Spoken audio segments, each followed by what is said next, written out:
What's up, everybody? I'm Stella Chung, and this is your Weekly Fix, the only show packed with a recommended weekly dose of gaming and entertainment news. In today's show, Sony finally shared an extended look at God of War Ragnarok, Insomniac announces another PlayStation exclusive, and Spidey and Doctor Strange get into a little bit of a debate. Let's jump into your Weekly Fix.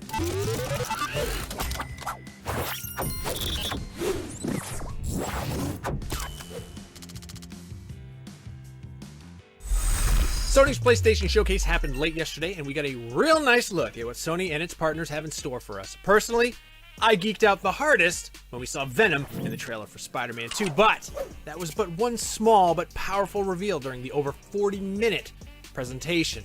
I'll be perfectly honest here, I was not really feeling the show up until the Spider-Man 2 reveal, as nice as it all was up to that point. But man, oh man, did Sony save the best for last. Again, I'm not throwing shade at the games that came before. Knights of the Old Republic remake looks amazing. The Wolverine game from Insomniac has me pretty stoked. And it takes place in the same universe as Insomniac's Spider-Man? Oh yeah, I can't wait for that team up. But the last third of the program was where Sony downshifted and put the pedal to the metal, which would have been a good reference to Gran Turismo 7, also shown off during the show coming March 22nd of next year. Had I thought about it a little before, but I didn't. The clear star of the show was our first real actual look at the next God of War. The game, not the actual deity. We saw snippets of the story, gameplay, as well as new characters like Tyr, who's a big giant fellow, and a Thor probably none of us were expecting. I mean, a curvy Thor? I haven't seen that since that obscure multi-billion-dollar international blockbuster superhero movie. Noob Master, hey, it's Thor again. You know, the God of Thunder? The reveal was the first official acknowledgement of the game and its title, but come on, we all knew. We knew like 8 months, 6 months, we knew. We knew it was Ragnarok. We're not the dummies you think we are, Sony. I know your tricks. What we didn't get was a solid release date. Originally slated for a 2021 release, it was pushed back because of the collapse of society until sometime next year. Hopefully people will be able to easily buy a PlayStation 5 by then, but I wouldn't get my hopes up.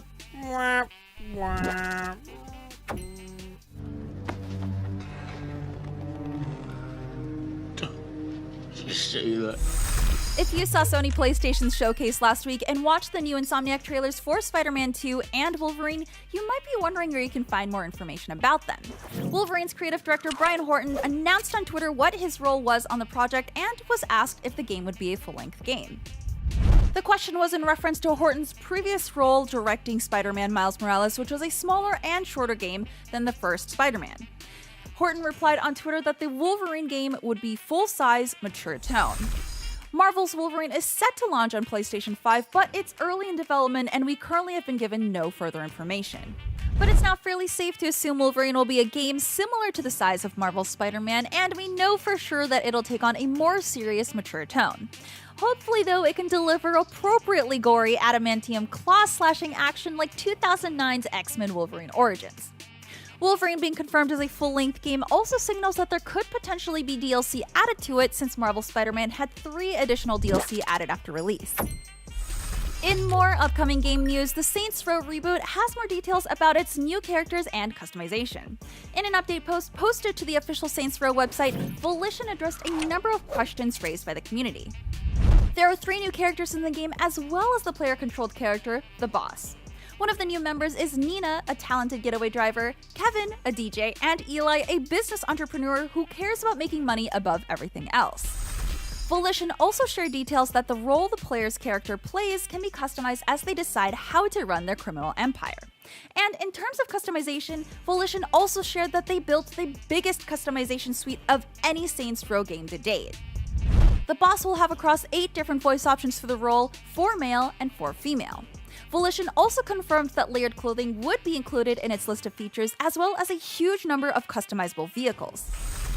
As for why Saints Row didn't have its distinct purple colors shown off in the trailers, the team explained that the story will start at the beginning of the player's criminal journey, and through the course of the game, the purple will become more visually prominent. The Nintendo Switch can now be paired with Bluetooth audio devices after its latest firmware update. After downloading the latest firmware, Switch users can find the Bluetooth audio option in the system settings page, and from there you can pair the Bluetooth audio device you want. You can only sync to one audio device at a time, but you can save up to 10 on the system. Bluetooth microphones also aren't compatible with the Switch. Unfortunately, when you pair a Bluetooth audio device, only 2 wireless controllers can be connected to the Switch at a time. This is presumably the reason why Nintendo didn't enable this audio feature straight from the start. While Switch users everywhere get this free update, European players get even more as Nintendo has just dropped the Switch's price from €299.99 to €259.99. A Nintendo spokesperson said that the price adjustment is only for the European region, with no plans to change the retail price for the Switch in the US. But hey, at least we get to pair our favorite earbuds with our Switch now, right? In more handheld gaming news, Valve has started to roll out a dev kit program for its Steam Deck. In a post on the Steam store, Valve confirmed that the Steam Deck was in final stages of development. The launch of its dev kits are aimed at guiding game developers through the process of getting their games on the Steam Deck while also getting feedback to prepare for the official launch at the end of this year. Valve also confirmed that these Steam Deck models will be functionally identical to what will ship to players later this year. There have been some concerns in the community about the Steam Deck's hardware specs since basically it's a portable PC, but Valve has assured fans that the deck would be future-proof. The Steam Deck has been confirmed to run a range of titles on its 800p screen and has a benchmark 30 FPS target. We still don't have an exact release date for the Steam Deck, but the launch of the dev kit program does seem fairly promising to see a December release window delivery. The Matrix Resurrections trailer just dropped and it has a lot of people asking questions about the upcoming entry, which sees the return of star Keanu Reeves. Now, putting aside the obvious question of how Neo and Trinity were brought back, where is Lawrence Fishburne's Morpheus? Now, we see a seemingly younger version of the character played by Yahya Abdul-Mateen II, but to find out what happened to the Morpheus we all know and love, we have to take a look at the extended Matrix universe in the video games, the Matrix Online to be specific. Now, the 2005 MMORPG was based on the original Matrix trilogy set after the events of the third film, Matrix Revolutions. Now, at this time, the war between humans and machines is over and there's a truce which allows humans the ability to leave the Matrix. Now, this ski-balls perfectly into a massive multiplayer online RPG that allows you the opportunity to join different factions. Now, in this game, Morpheus tries to retrieve Neo's body from the machines. Now, the machines aren't cool with that idea, so Morpheus makes this whole situation public by giving speeches and setting off Matrix-coded bombs around the city to wake other humans up so that they realize that they're living in a simulation. Now, Morpheus himself reaches an unfortunate end in the game, as a masked assassin corners him and shoots him more than a couple of times. I mean, it's like he wanted to make sure we never saw this character ever again, at least within the video game. But you might be wondering how this might explain why Lawrence Fishburne's Morpheus isn't in the movie. Well, way back when, The Matrix Online was advertised as a continuation of the Matrix storyline, with the Wachowskis giving their full-on approval of the game as Matrix canon. Now, if you actually played the Matrix Online game back in the day, you might recall how upsetting it was for a main character like Morpheus to be killed off just a few months into the game's release. But there were rumors circulating that Morpheus might have faked his own death. I don't know. Now, those gunshots looked pretty permanent to me. Now, it's also the Matrix, so is anyone really dead ever in that universe? I don't know.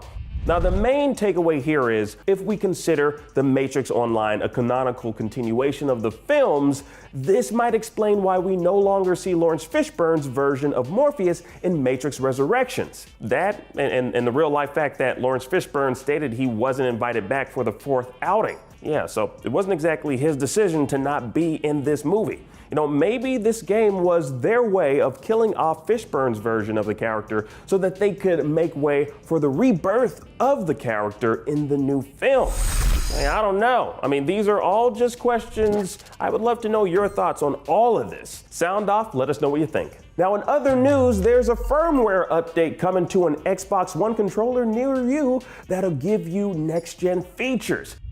Microsoft announced in a blog post that they're testing a new firmware update for Bluetooth-enabled Xbox One controllers, Xbox Elite 2, and Xbox Adaptive controllers that'll give them all kinds of cool features that were previously only available on Xbox Series X and S controllers. Now, available to Alpha Skip Ahead and Alpha users right now, this firmware update aims to reduce controller latency and improve cross-device connectivity. Now, with this, you'll also receive dynamic latency input, Bluetooth low energy support, and a few other features Xbox Series X and S controllers have had for a while now. Shout out and big ups to Microsoft for going the distance to give newer updates to older controllers rather than restricting these features to sell their next-gen versions. Very smart, big brain maneuver.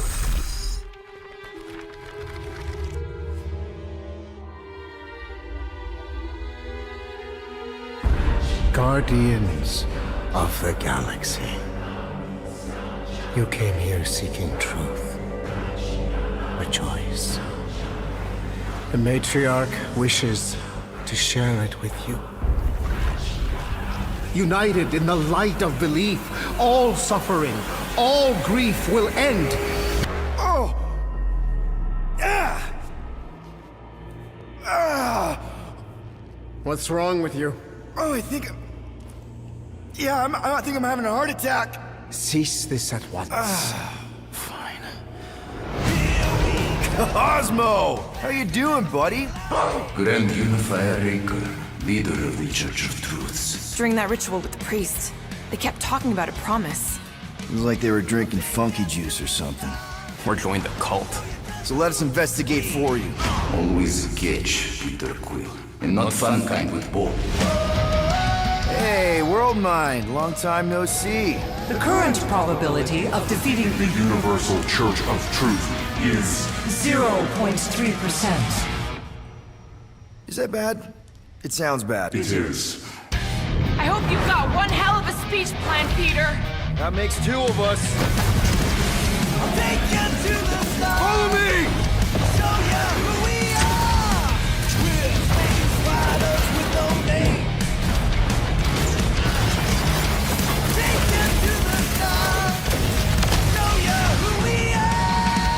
By rejecting the promise, you have proven yourselves unworthy, and you must be destroyed!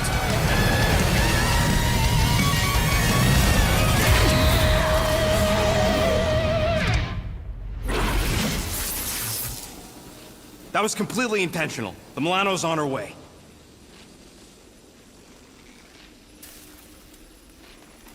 Thanks, bud.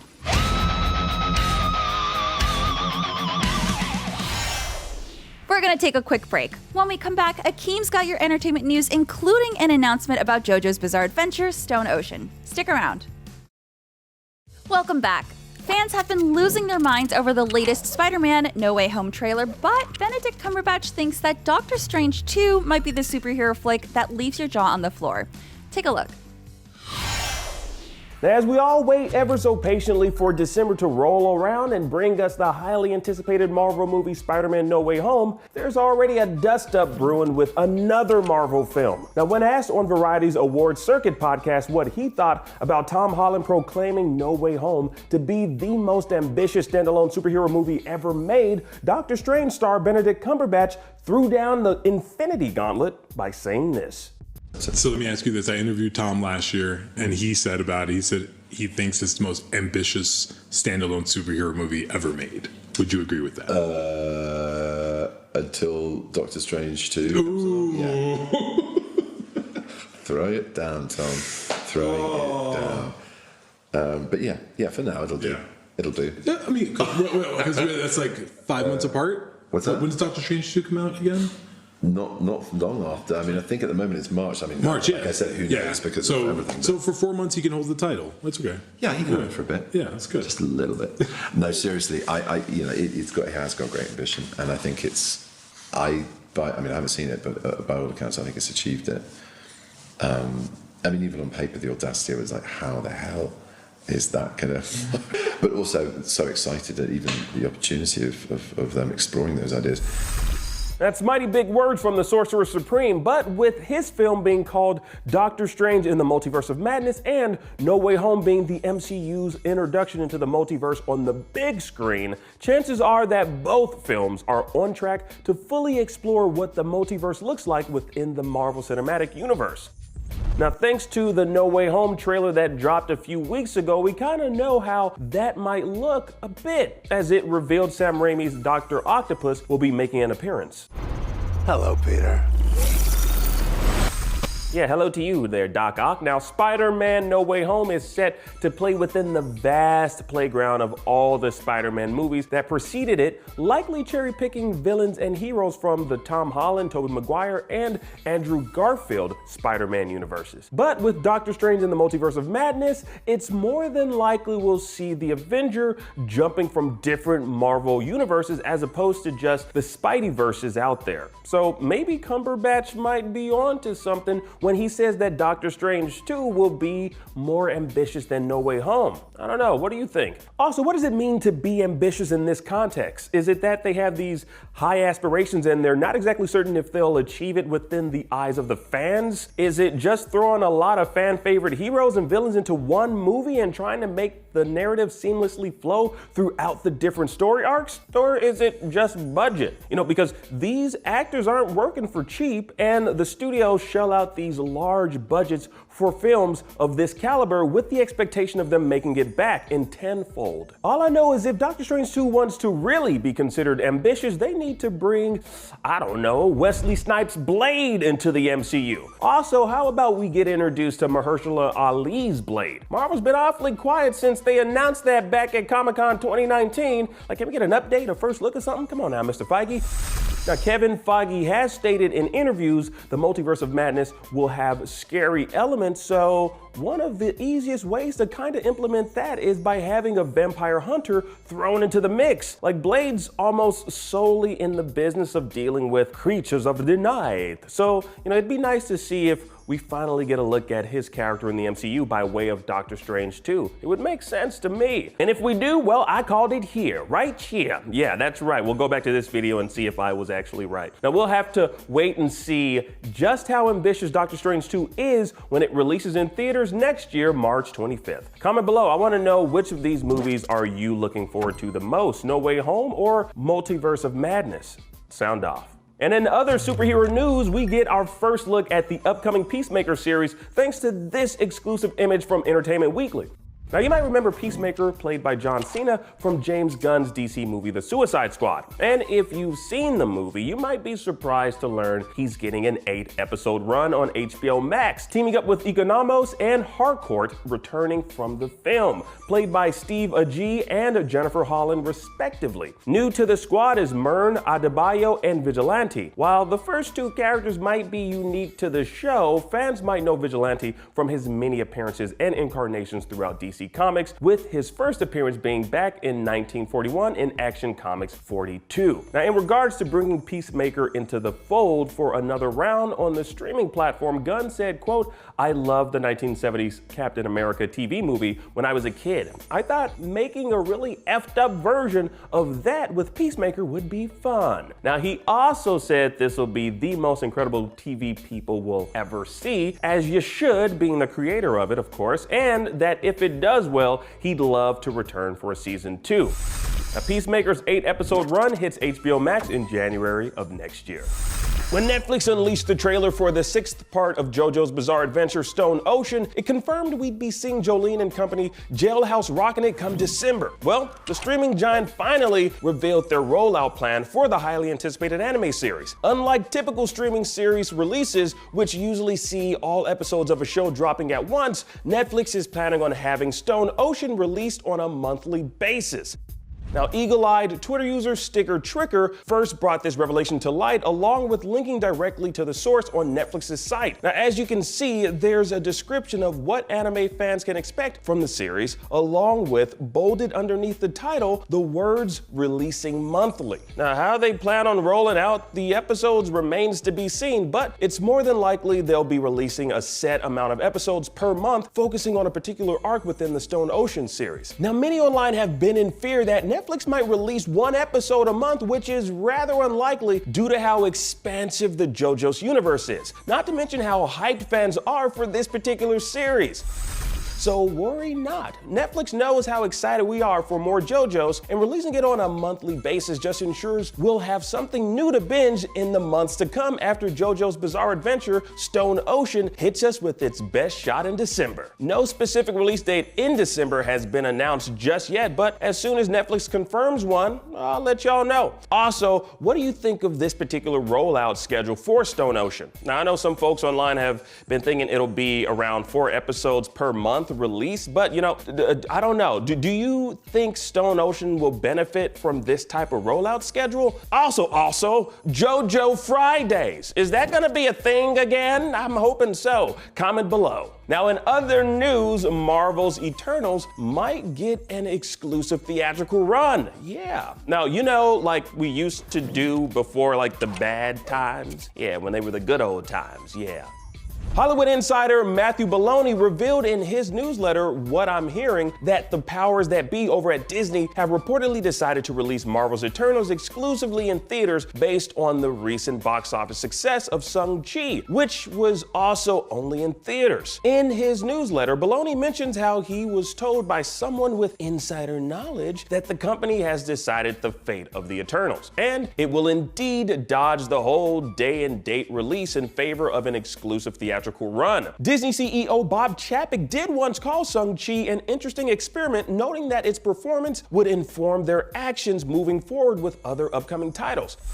And with Shang-Chi's recent box office debut success, all eyes are on Disney's upcoming Marvel movie Eternals, set to debut November 5th. As Venom Let There Be Carnage inches ever so closer to that October 15th release date, director Andy Serkis is making the rounds to hype up the long-anticipated sequel. And we here at IGN had one singular question on our mind regarding the anti-hero. When will Venom meet Spider-Man in the MCU? Well, during our one-on-one interview with Serkis on IG Live, in response, he had this to say. It's going to happen, of course it's going to happen, but I think there's so much, look, it depends when you want to get there and also what the appetite is. If people want more Venom stories, then to jump straight to Spider-Man, you could be missing out on so many great supervillain characters in between there, now and then. So in a way, by rushing to it, you might be closing the door. Whereas if people are loving the world, then I think all of those other characters that are there in the canon, that are there in the lore of Venom, and for instance, all of the supervillains that are in Ravencroft and the Criminally Insane Institute for the Criminally Insane, there could be some fantastic stories. Of course, there are other characters like Toxin and all the other symbiotes to be had as well before then. But point taken, yes, everyone wants to see Venom fight Spider-Man. So I think, again, it's appetite, how much people want it. They'll be sacrificing all of that stuff if they want to rush straight to that. Now, there are quite a few other adversaries in Venom's universe, but none as notorious as Carnage. So even though it would be nice to continue to play within the universe Serkis has set up for Venom, Spider-Man would definitely be the next big pay-per-view fight for our boys Eddie Brock and Venom. Now, there's obviously an appetite amongst the fans for the two to meet at some point, so hopefully it happens sooner rather than later. Well, in the meantime, we'll get to see him go up against Carnage when Venom Let There Be Carnage releases in theaters October 15th. In other news, Andrew Garfield and the Sinister Six? Well, that could have been a thing, apparently.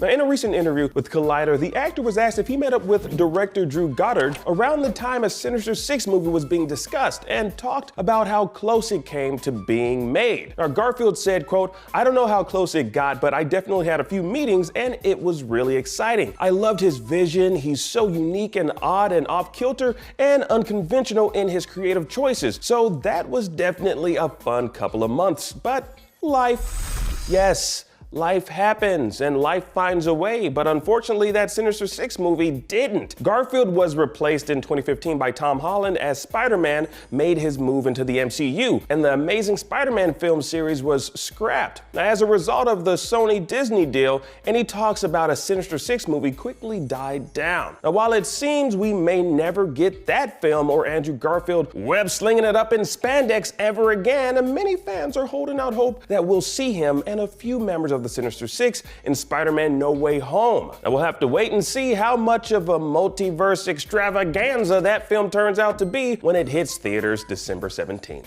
And finally, just like Thanos did that whole snap and changed everything, it looks like the Eternals is also hoping to shake things up in the MCU.